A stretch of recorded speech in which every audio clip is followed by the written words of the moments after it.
আসসালামু আলাইকুম, সবাই কেমন আছেন? তো এক্সাম হলে এসে দেখি কি সুন্দর একটা মেলার আয়োজন হয়েছে। তো ভাবলাম প্রতিদিন তো এক্সামের টেনশনে কখনো কোথাও বের হই না, হলে সরাসরি যাই। তো আজকে একটু মেলায় ঘুরে যাই। তো কতক্ষণ মেলায় ঘোরার পর দেখি কি সুন্দর গানের আয়োজন হচ্ছে। তো আপনারা একটু গান শুনে নেন।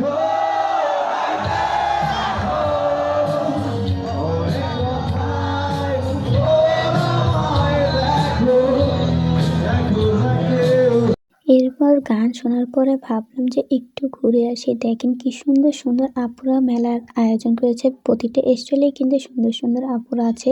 আর এখানে আমার বান্ধবী গল্পের বই দেখতেছে আর বলতেছে যে দেখো গিফটের জিনিসও তারা বিক্রি করতে চলে এসেছে, চলো যে আমরাও কিছু নিয়ে এসে বিক্রি করা শুরু করি। এই দেখেন, এটা হচ্ছে আমার সবচেয়ে ইমোশনাল জিনিস। আমি সবসময় চেষ্টা করি মাটির কিছু জিনিস সংগ্রহ করার, কিন্তু সেদিন আমি কিছুই কিনতে পারিনি। ভেবেছিলাম যে পরীক্ষার পর কিনবো, কিন্তু পরীক্ষার পরে কোনো কিছুই ছিল না। এরপরে দেখেন অর্থনীতি বিভাগে চলে এসেছি। এখানে স্টলটা দিয়েছিল হলো আপনার ফুচকা-টুচকা নিয়ে। তো আমি আবার দেখতেছিলাম যে কি আছে ওই জায়গায়। তো ভেবেছিলাম যে পরীক্ষার পর সবকিছু খাবো, তার আগে খাবো না। কিন্তু শেষে যেয়ে দেখি কিছুই নেই। তারপর দেখেন আমার বান্ধবী শুধু এইটা ধরে ওইটা ধরে, ভাবে যে কোনটা নেবে। এরপরে সে কিছু চুড়ি নিয়েছিল।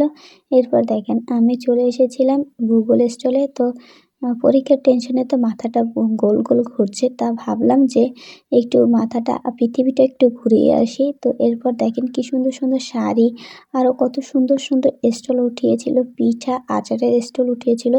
ছোটর মধ্যে কিন্তু তারা আয়োজন কিন্তু অনেক ভালোই করেছিল। আমাদের কপালটা খারাপ যে আমরা কিছুই কিনতেও পাইনি, খেতেও পাইনি। ভেবেছিলাম যে পরীক্ষার পর থাকবে। আর আমি হলে এসে চিন্তা করতেছি যে আমি কি লিখবো পরীক্ষায়, কিছুই তো পারি না।